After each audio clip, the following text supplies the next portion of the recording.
हाँ जी बेटा, नमस्कार। तो आइए हम कंटिन्यू करते हैं अगला क्लास। आपको याद होगा लास्ट क्लास में हमने पढ़ा था क्या? रेशियो एनालिसिस पढ़े थे सर।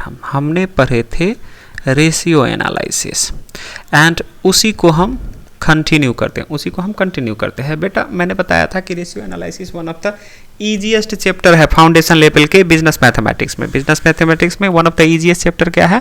Ratio analysis. क्यों ईजी मैंने बोला था कि जब मम्मी चुन्नू मुन्नू में कैंडी बांट सकती है तो आप तो चार्टर अकाउंटेंट्स हो, आपको क्यों नहीं समझ आएगी रेशियो एनालिसिस? क्योंकि जब मम्मी बांट रही थी चुन्नू मुन्नू में कैंडी तो कैसे बांट रही थी? रेशियोज पे बांट रही थी बेटा। 50-50 ले लो, कहने का मतलब बेटा आधी आधी चॉकलेट ले लो। तो मम्मी बांट सकती है चॉकलेट रेशियोज के आधार पे, तो आप भी कर सकते हो। तो ये बहुत ही ईजीएस्ट चैप्टर है, बस मुझे सुनिएगा आप ध्यान देके। बेटा हमने लास्ट क्लास में क्या पढ़ा था? हमने सिंपली पढ़ा था कि हमें इस चैप्टर के अंदर हमें क्या क्या ज्ञान मिलने वाला है, इसके बारे में मैंने बताया था।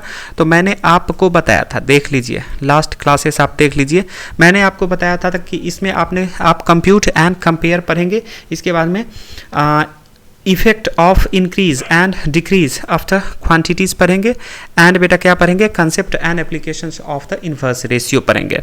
इसके बाद में मैंने आपको एक रूल बताया था, बहुत सारे रूल बताया था। एंड पहला कंसेप्ट जो मैंने बताया था वो था एंटीसिपेंट्स एंड कंसीक्वेंट करके। पहले वाला टर्म को आप एंटीसिपेंट कह देते हो। इसको देखिए यहाँ पे मैंने बताया था कि इसको आप एंटीसिपेंट कह देते हैं, इसको आप क्या कहते हो? कंसीक्वेंट। याद आ रहा है? उसके बाद में मैंने बताया था रूल में क्या बताया था कि आपको किसी भी रेशियो को इस टू के आधार पे लिखना है, A:B करके लिखना है।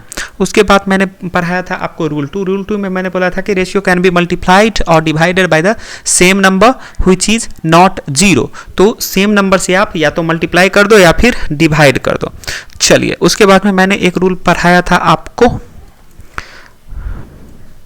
रूल थ्री मैंने क्या पढ़ाया था आपको? रूल 3 पढ़ाया था कि इसको जो है वो सिंपलेस्ट टर्म में हमें लिखना होता है। रूल 3 में मैंने पढ़ाया था कि रेशियोज को सिंपलेस्ट टर्म में लिखना होता है, सबसे छोटा करके इसको लिखना होता है। ओके, अब हम आएंगे और देखेंगे कुछ और इलस्ट्रेशंस जो डायरेक्टली एग्जाम में आता है। वेरी इंपॉर्टेंट इलस्ट्रेशंस हम देखेंगे। चलिए तो मान लीजिए यदि कहीं पे आपको दिया हुआ है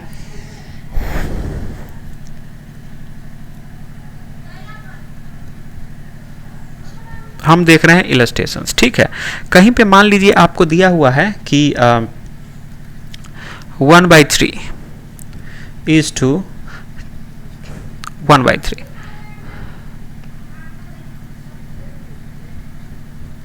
क्या है? 3। इसको कैसे पढ़ते हैं? तो इसको पढ़ते हैं कि 2 जो है वो पूर्ण अंक है एंड 1/3, मतलब 2 पूर्ण अंक है एंड प्लस क्या है? 1/3 भी है, ठीक है। और इसको कैसे पढ़ते हैं? 3 पूर्ण अंक है एंड 1/3 भी है इसके साथ। तो इसको हम सिंप्लीफाई कैसे करते हैं? तो सिंपल सी फंडा है, इसको हम मल्टीप्लाई कर देते हैं पहले इस दोनों का, पूर्ण अंक को एंड डिनोमिनेटर को। तो 3 2 जा 6 एंड इसको कर देते हैं प्लस, न्यूमिनेटर को कर देते हैं प्लस। तो इसको कैसे लिखते हैं? 2 multiplied by 3 plus 1 divide by 3। यहाँ पे 3 multiplied by 3 plus 1 divide by 3। बेटा ये साधारण सी बात है जो आप अपने 8 9 10 स्टैंडर्ड में पढ़े होंगे, लेकिन किसी को यदि याद नहीं है तो इसलिए मैं लिख के बता देता हूँ उसको। इसको आप लिख लीजिए क्या? कंसेप्ट नंबर आप इसको 2 करके लिख लो, ठीक है। कंसेप्ट 2 में क्या लिखना है कि जब कभी भी ऐसे कुछ लिखा हो तो इसको क्या कहते हैं? पूर्ण अंक, होल नंबर। ये हो जाता है डिनोमिनेटर,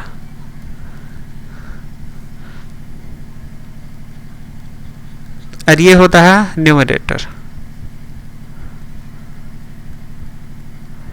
डिनोमिनेटर एंड न्यूमरेटर। तो जब भी हम इसको लिखते हैं सिंपलेस्ट टर्म में तो होल नंबर मतलब 2 मल्टीप्लाइड बाय 3 कर देते हैं एंड प्लस न्यूमरेटर कर देते हैं and divide by again denominator कर लेते हैं। तो ये क्या हो जाता है 3 2 जा 6 प्लस 7 डिवाइड बाय 3। कैसे सर 2 3 जा 6 एंड प्लस 1 7 डिवाइड बाय 3। इसको हम ऐसे सिंप्लीफाइड टर्म में लिखते हैं, राइट? हाँ सर, ये तो सही बात है। तो यहाँ पे आप करोगे इसको सिंप्लीफाई तो क्या हो जाएगा 3 2 जा 6 प्लस 1 7 डिवाइड बाय 3 एंड 3 3 जा 9 प्लस 1 कितना हो जाएगा 10 डिवाइड बाय 3, राइट? ये क्यों मैंने बोला कि ये बार बार आपको प्रैक्टिकल प्रॉब्लम में आपको बार बार ये देखने को मिलेगा। ऐसा पूर्णांक वाला दे देगा, आपको बोलेगा कि सिंप्लीफाई, तो कैसे सिंप्लीफाई करोगे? ऐसे ही सिंप्लीफाई करोगे। अब आप याद करिए क्या, रूल नंबर 3 याद करिए। रूल 3 में मैंने बोला था कि रेशियो को जितना हो सके सिंपलेस्ट टर्म में लिखना है। तो यहाँ पे क्या हो गया कि ये डिसिमल पॉइंट में आ गया, तो यदि दोनों भी साइड में 3 है तो इसको तो हम काट सकते हैं ना। क्यों? क्योंकि 7/3 मल्टीप्लाइड बाय, मान लो हम 3 कर देते हैं तो उस साइड भी हम कर देंगे मल्टीप्लाइड बाय 3। तो इस 3 से इसको काटा, इस 3 से इसको काटा, तो ये सिंप्लीफाइड रेशियो कितना हो गया 7:10। सर आसान है, मैं जानता हूँ आसान है, लेकिन कुछ बच्चों को यहाँ पे दर्द हो रहा था इसलिए मैंने बता दिया, ठीक है? एंड इसको मैं फिर से करने वाला हूँ, इसलिए don't worry if someone has not understood. Okay, अब आपको दे दिया, चलिए इलस्ट्रेशन नंबर में आपको दे दिया कि आपको सवाल दे दिया कि सिंप्लीफाई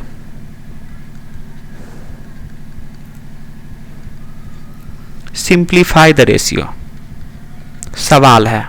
मान लीजिए आपको बोल दिया कि सिंप्लीफाई द रेशियो, कौन सा रेशियो? तो यही रेशियो मैं लिखते हैं 2/1/3 इज टू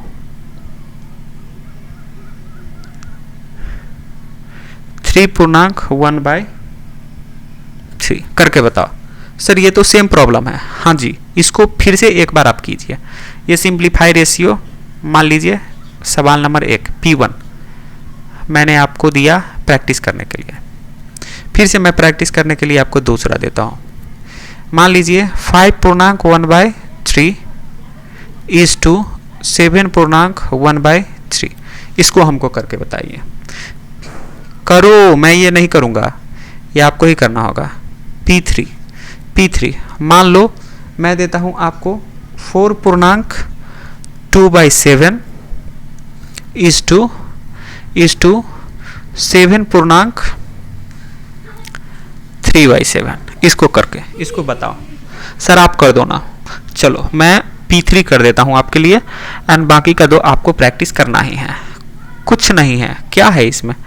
कुछ नहीं है। तो मैंने क्या बोला था कि ये पूर्ण अंक multiplied by denominator 7 plus numerator मतलब 2 डिवाइड बाय डिनोमिनेटर 7। यहाँ भी पूर्ण अंक multiplied by denominator that is 7 plus कौन सा न्यूमरेटर 3 डिवाइड बाय डिनोमिनेटर 7। अब बताओ बेटा क्या होगा यहाँ पे 7 चौक 28 29 30 डिवाइड बाय 7 इज टू 7 सत्ते 49। तो ये हो गया 52 डिवाइड बाय 7। सर कुछ बच्चे हैं वो बहुत इंटेलिजेंट है, वो क्या करेगा पहले प्लस कर देगा 7 plus 2 9 and then multiplied by 4 9 4 जा 36। बेटा थोड़ा ध्यान दे, ये भी मैं लिख ही देता हूँ। चलो ये भी मैं एज अ रूल लिख देता हूँ आपको। रूल में जब कभी भी मैथमेटिक्स पढ़ना तो सबसे पहला जो एक्टिविटी होगा किसी भी इक्वेशन में वो होगा किसका? डिवाइड का क्रिया सबसे पहला होगा। उसके बाद में यदि किसी का होगा वो होगा मल्टीप्लिकेशन का। ये क्या है? ये रूल है। उसके बाद में क्या होगा? एडिशन का। एंड सबसे अंत में क्या होगा, सब्सट्रैक्शन का, माइनस का। तो ये बेटा रूल है, इसको ध्यान देना, भूल गए हो आप तो ऐसा मत करना कि 7 + 2 9 एंड देन मल्टीप्लाइड बाय 4। पहले क्या होगा, डिवाइड का, तो डिवाइड इसमें है सर, है ना यहाँ पे, नो नो नो नो, हम ऊपर से कर रहे हैं ना, पहले ऊपर का क्रिया करेंगे। तो ऊपर का इक्वेशन में पहले हम देखेंगे, तो ऊपर का इक्वेशन में डिवीजन नहीं है, क्या है, मल्टीप्लिकेशन है। तो मल्टीप्लिकेशन करो, 7 4 जा 28 प्लस 2 तो कितना हुआ 30 divide by 7। Okay, and then मैंने बोला था कि आप सेम नंबर से रूल नंबर 3 में जाओ, रूल नंबर 3 में जाओ, आप या तो मल्टीप्लाई कर सकते हो या फिर आप उसको डिवाइड कर सकते हो। रूल नंबर 2 है या 3 है, 2 है शायद, हाँ, रूल नंबर 2 में मैंने बोला था कि या तो आप सेम नंबर से मल्टीप्लाई कर दो या फिर सेम नंबर से डिवाइड कर दो। तो क्या करोगे, यहाँ पे सेम नंबर से मल्टीप्लाई करेंगे सर जी, कर दीजिए बेटा जी, सेम नंबर से कर दीजिए। चलिए इसको मैं, कट हो गया, कट हो गया, तो सिंप्लीफाइड रेशियो कितना हुआ 30:52। सर ये तो और कटेगा, मैं जानता हूँ और कटेगा, यदि इसको आप 2 से दोनों साइड डिवाइड कर दोगे तो कितना होगा, 2 15 जा 30 एंड 2 2 जा 4 एंड 2 6 जा, सो ये हो गया 15:26 सिंप्लीफाइड रेशियो, ऐसे करके।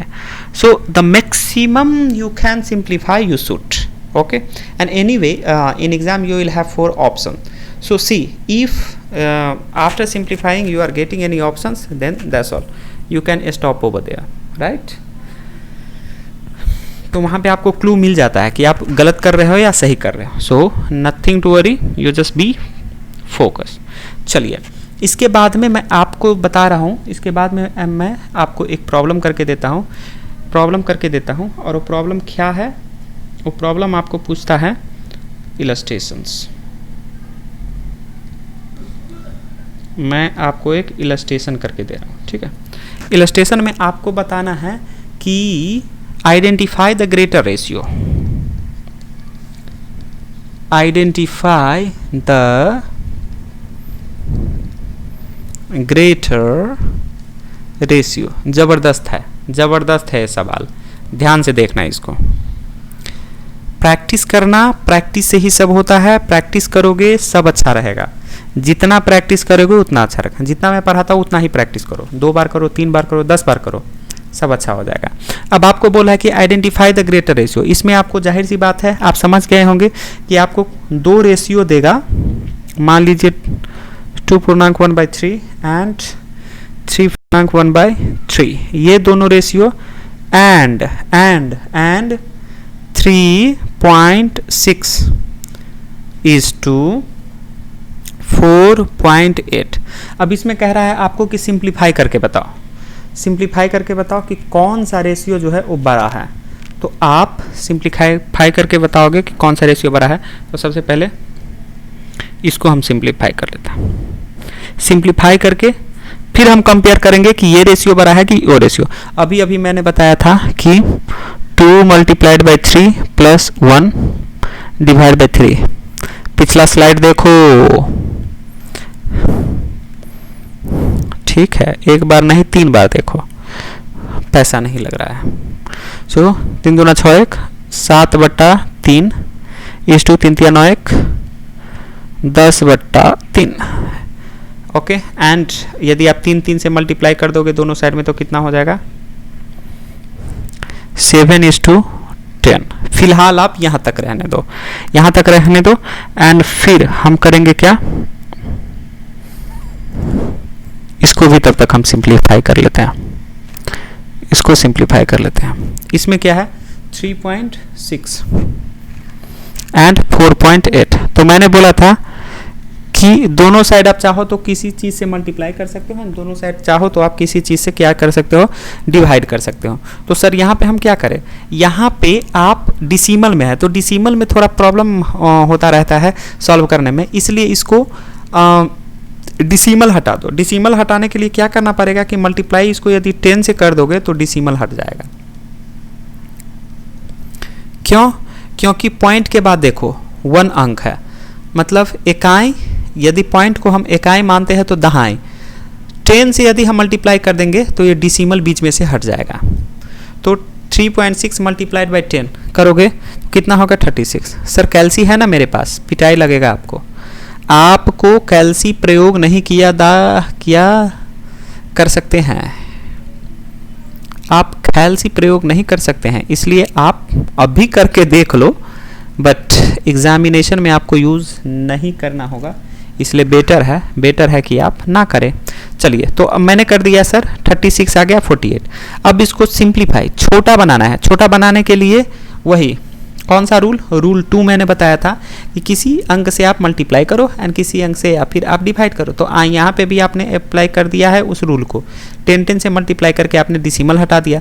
अब कौन से अंक से इसको, कोई भी अंक से इसको डिवाइड करो छोटा बनाने के लिए, लेकिन दोनों साइड एक ही अंक ऐड होना चाहिए। तो मैं बताऊँ, मैं यदि 6 से भी कर सकता हूँ, 6 जा 36 एंड 6 8 जा 40, तो 6 जा, but again you have to simplify it in the lower term. So यदि मैं 12 से करूं, ध्यान देना, यदि मैं 12 से कर दूं divide by 12 is to 48 divide by 12, so कितना होगा 12 3 जा 36 एंड 12 4 जा 48। वाओ,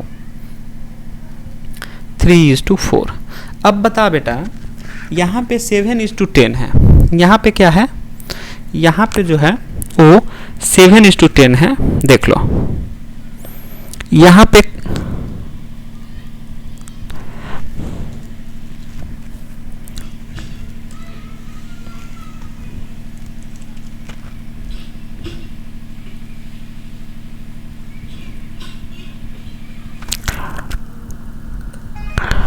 अगर और हो गया,